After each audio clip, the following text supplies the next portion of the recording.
this is Lore of the Internet, and here are some of the most creative ways of cheating. Not sure if this would work anymore, but if I had a paper to write on a book I didn't read, I would find a well-written paper online, then translate the entire thing from English to German, German to French, French to Spanish, and then Spanish back to English.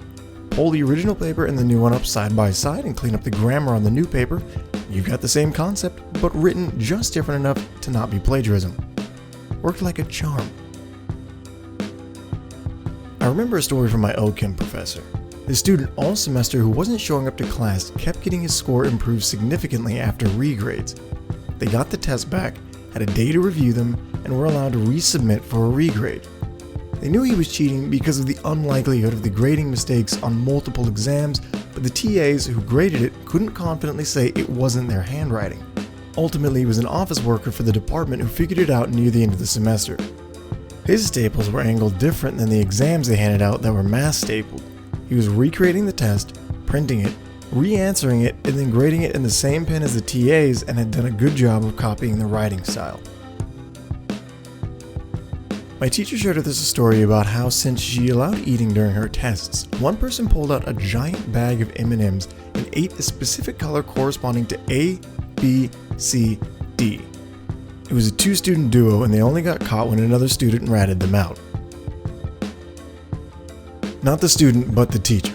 So the teacher, let's call him Mr. A, had a reputation for being a phenomenal teacher who had every student engaged and invested in his class, no matter how mundane the subject. Anytime he asked a question, every student's hand would shoot in the air, with them shouting things like, "Call on me, I know the answer." Simply, Mr. A had developed a reputation in the district as being one of its best teachers. Fast forward a couple years and I'm grabbing a coffee with Mr. A and I ask him, "What's your trick? How did you have every student bought in?" His response? "Well, I told the kids every time we had a visitor in class, I need you to all raise your hands like I was giving away free candy. But if you don't know the answer, raise your left hand. If you do know it, raise your right hand so I know to call on you and we all look good." Worked like a charm. One of my old teachers told us a story about a student who had rigged up a tiny scroll of paper in a wristwatch with notes written on it. He turned the scroll by winding the watch. He ended up getting caught because he was winding his watch so damn much during the exam, but the teacher loved the creativity. In high school, I was in a computer-based learning program and our science tests were taken digitally. However, they used a program where once you entered the test, your entire screen was locked into the test and the only way to exit it was to click the finish button on the test or turn off the computer, which effectively did the same thing. Another feature of the program was that once you were in the test, anything you had on your clipboard, copied text, was not able to be pasted into the answer section on the test to prevent any other way to cheat. However, after creating my own classroom at home, making fake tests, and playing with the program to figure out a way to cheat, I realized that it would allow you to copy things from inside the test and then paste them elsewhere in the test. The developers of the program also did not take into account the sign-in screen where you have to find the test and enter it. Long story short, I would copy my entire page of notes I had on the test material, paste it into the section where I would enter my login information, then recopy it, enter the test, and paste it again in one of the answer sections, using it to answer every question and then deleting it before clicking finish. My exams that required a graphic calculator, a TI-84, required us to show the examiners a proof of reset screen before the papers started, so instead of actually studying for my papers, I painstakingly redrew the proof of reset screen pixel by pixel in the TI-84's pixel art program and stored all my notes in it. Not a teacher, but I used to use one of those rectangular erasers because the pencils the teachers gave us were cheap and the erasers only smudged the marks. The erasers came in a cardboard sleeve and I ripped it open and would write the test answers on it, then erase it after the exams for reuse. College physics. A girl with a really intricate tattoo on her leg wrote formulas in between the tattoo lines. Even looking closely, you couldn't tell unless you knew what you were looking for. You could tell it was test day because she wore shorts. But what happens if it's like 30 degrees outside? You just roll up wearing shorts like, "Hey, I'm ready to take a test." I was a TA for anatomy and physiology. The professor would ask me to sit in on the finals to prevent cheating. One kid came in with a vitamin water. No worries. Halfway through the test, the professor noticed they kept turning the bottle and squinting. This goes on for another 20 minutes. The professor goes up, grabs the vitamin water bottle, and rips off the label. it had a crib sheet written. On the back, the student had gone through the effort to make a fake vitamin water bottle label and write notes in the back. The professor was impressed by the creativity and decided to give the student a 0 and not report them to the academic committee. I'm not a teacher, but I was a student. I had a friend who knew Kurdish and Turkish. We all knew Turkish, of course. Anyways, he had to move from the city due to the earthquake and come to the opposite side of the country, Istanbul.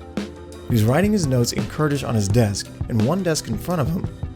Since none of the other teachers knew Kurdish, it was like gibberish to us, but we knew he was writing down notes in Kurdish. So, not a teacher, but I witnessed probably the biggest cheating-related scandal in our high school's history. For context, we had the sweetest old guy as our chem teacher.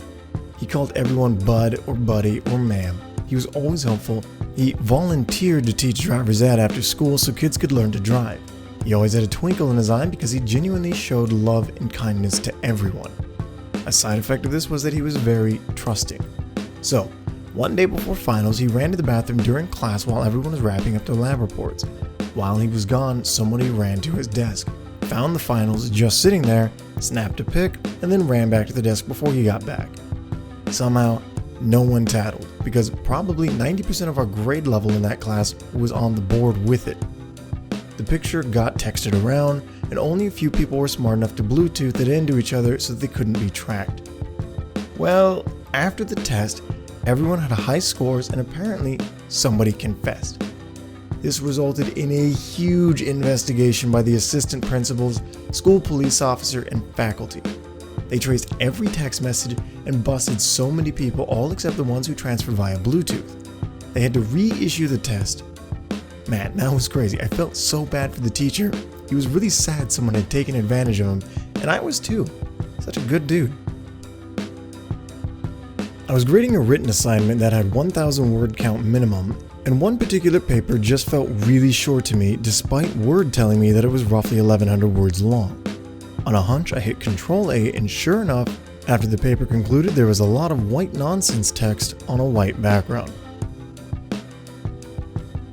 Not a teacher, but one of my friends in high school wrote all the physics equations we needed to know in really tiny font on Jolly Rancher wrappers. My girlfriend works for a dental exam company, which are obviously super high-stakes exams. Since the exams are worldwide, they have actually found people from one time zone paying people from another time zone to email the questions to them right before the exam starts. I had a class in the AM with a kid who was a TA for my physics class the afternoon before. Weird period system at my old school. He would tell me the answers to the APP test he had graded the day before, and I would write them in black ink on the sole of my black boots. I would then sit with my leg bent with my foot on my knee and read the answers during the test. You couldn't see them unless the light hit the ink just right. After the test, I would just lick my finger and smudge the answers out. During a keyboard harmony lab exam, a room with 28 keyboards, one devious student had previously recorded another student's perfect performance of the exam piece on MIDI, in, out, through. The cheater played the recorded piece on MIDI but used all the right hand motions on his keyboard at the back of the room to try and fool me that he was actually playing in real time. Unfortunately for him, the student he recorded happened to be my piano student, and I recognized the distinctive playing immediately. I didn't embarrass him during my class by calling him out on it, but dealt with the problem privately. A lesson he told me later that would stay with him for the remainder of his life. I'm a high school teacher, but this story is about my own high school math teacher playing us and cheating. It was an honors algebra geometry class, and it was well known that Mr. D reused the same questions every year, just changed the numbers. He made a big deal about making sure we all gave the exam papers back to him after we had looked at our scores and gone over everything to prevent us cheating for next year. Well, of course, some of my classmates got their hands on a complete set of the tests from the previous year. Soon, everyone had a set. Before each exam, we would sit together and make sure we knew how to solve every problem on the test so we could do the real exam with different numbers. Years later, when I became a teacher myself, I saw Mr. D at a funeral. I confessed to him that this is what we used to do. He smirked and said, "Who do you think leaked the test packet to get you to study?"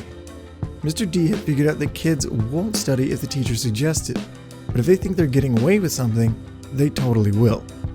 So he managed to get a test packet out and circulating his contraband. blew my mind.